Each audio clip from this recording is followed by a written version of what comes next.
人类一思考，上帝就发笑啊。这句话的本意是我们人呢，不要陷入思考的漩涡。人类的思维啊，是来自人的认知和周边的环境，思考的方式都是以我为中心散发出去的，所以不能突破自我，脱离不了本身的限制。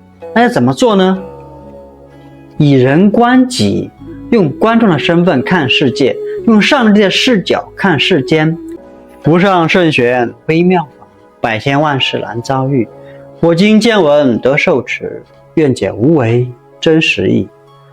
老李，上次听您讲老子《道德经》，让我们多思多虑，但是呢，我听说过这么一句话：人类一思考，上帝就发笑。那我到底是要思考啊，还是不要思考啊？小喜，你给带偏了。老子在2500年前就预料到有人会有这样的想法，所以老子他告诉你要如何去思考。前面已经讲了，在思考之前的各种的铺垫，什么定神啊、静身啊、安心啊等各种法门，再去思虑。如果还是想不到妥善的方法呢，那么只有向别人请教了。向谁请教呢？人法地，地法天，天法道。向天地学习，向天地请教。所以老子是这样说的：天门启合，人谓慈乎。首先咱们解释一下这个天门啊，在中医里面也有天门穴的这种说法，指的是人的那个头顶那一块啊。现在说法叫做囟门。有带过小孩经验的人都知道，刚出生的婴儿啊，头顶是软的，不像成人啊有块骨头包裹着。古人认为这个就是天门，是人和天地道之间的沟通的入口。所以《黄帝内经》第一句话就讲：生而神灵。刚出生的婴儿就是神灵了，它可以和天地沟通，可以看到我们人看不到的东西，它没有办法告诉你啊，只能不停地啼哭。随着婴儿慢慢长大，这个天门也渐渐被关闭了，婴儿真正变成人类了。所以刚出生的婴儿啊，一定要经常出去晒晒太阳，让他们多点接受天地之灵气。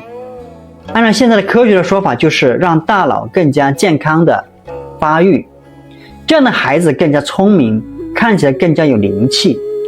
你可以观察一下啊，那些在保温箱里长大的，或者说经常待在室内的婴儿啊，看起来有些木讷的。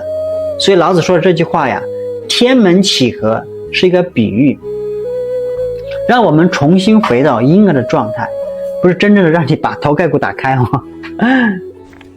我们前面也有这样的说法，人如婴儿乎？为何老子总喜欢让我们回到婴儿状态呀？因为婴儿招人喜欢呢，对吧？不管好人也好，恶人也好，每个人都喜欢婴儿。古龙的小说《绝代双骄》里面的主人公江小鱼，就是婴儿的时候给人带了恶人蛊啊，那些恶人把他抚养长大的。这些恶人虽然相互之间呢尔虞我诈、勾心斗角，但对于江小鱼都是疼爱有加，原因就是他是婴儿啊。所以在成人的世界里面，如果人人都喜欢你的话，不要说是成圣成贤了，最起码是成功人士吧。你也可以成为马爸爸、牛爸爸、驴爸爸了，对吧？那要怎么做呢？能回到婴儿状态呀？老子告诉你，人为慈乎，就让我们守静，让我们守静。这就是老子的打比方。《道德经》里面经常用雌雄来比喻人的生的两种状态。雌雄到底是什么状态呢？我们观察一下动物世界，雄总是欲望很多，它在跟雌性交往中啊，是主动的、追逐的、索取的。雌保持就是一种安静的状态，它总是被动的，不去主动的索取，就安静的在那里等待。老子这里用雌的状态啊，比喻安静守下的这种状态。因为人呢，只有在安静的状态下，才能回到我们那个起点。所以老子后面说啊，归根曰静，静曰复命。只有在静的状态下，你的生命才可以重来一次，你的命运的轨迹可以重新调整。这种说法不光是道家呀，儒家也告诉你静能生慧呀，静安虑得。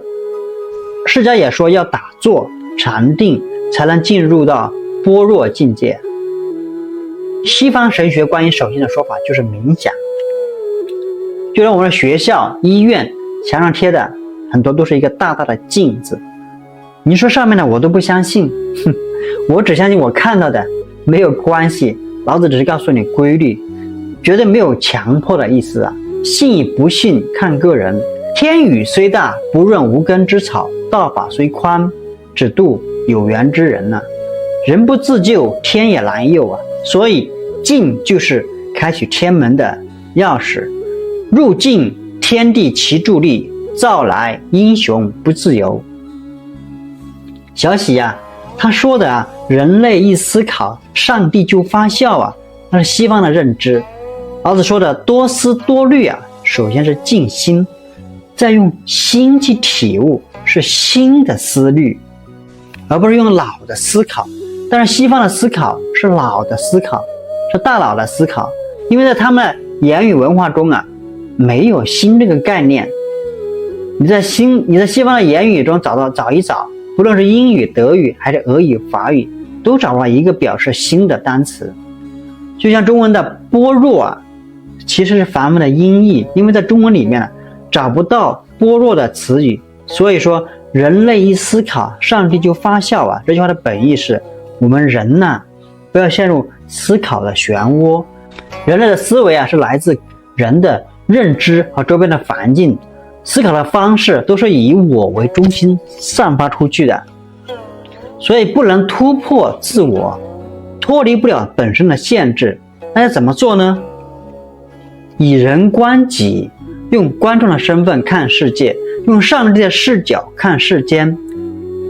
关于天门的概念，在西方也有类似的说法，他们叫做窄门。原话是这样说的：引到灭亡，那门是宽的，路是大的，进去的人也多；引到永生，那门是窄的，路是小的，找到的人也少。耶稣对众人说，你们要努力进窄门。我告诉你们，将来有许多人想要进去，却是不能。法国作家古斯塔夫·彭勒在《乌合之众》这本书告诉我们，大部分人是没有思考力的，是易被裹挟的。注意哈，他说的是思考力，不是思考。思考力决定了你是用心思考还是用脑思考。在某种因素下，群体的智商甚至要低于一个正常人，因为处在群体中啊，是一个嘈杂的环境，人无法静心，所做的决定都是带着情绪的。可以想象，乌合之众能进入的门当然是宽门了。我们这一辈子都会经过很多个路口，每个路口都充满了窄门和宽门，就像曹操在华容道的选择，大路宽敞平坦，小路狭窄泥泞。曹操选择了小路华容道，虽然说路很艰难，但是最终逃出了升天，因为他碰到的是关羽，关羽是来还债的。如果曹操走的是大路，碰的是张飞，结局可想而知了。所以我想告诉你小喜，正确的出发都是走窄门，进窄门，走拦路见微光，恰是永生之路。当你选择的路很艰难很累的时候说明你在走向上的路。李白说行路难，难于上青天，所以你选择的路恰恰是一条青云之路。关于悟道的方法，东西方是没有分别的，名称不同而已。在电视剧《天道》里面有这样一句台词，进入了窄门，神立刻就会告诉你，我是不存在的，神就是你自己。但是神是什么？神即道，道法自然，如来。所以您就是道您就是如来佛即众生，众生即佛，佛是已开悟的众生，众生是未开悟的佛。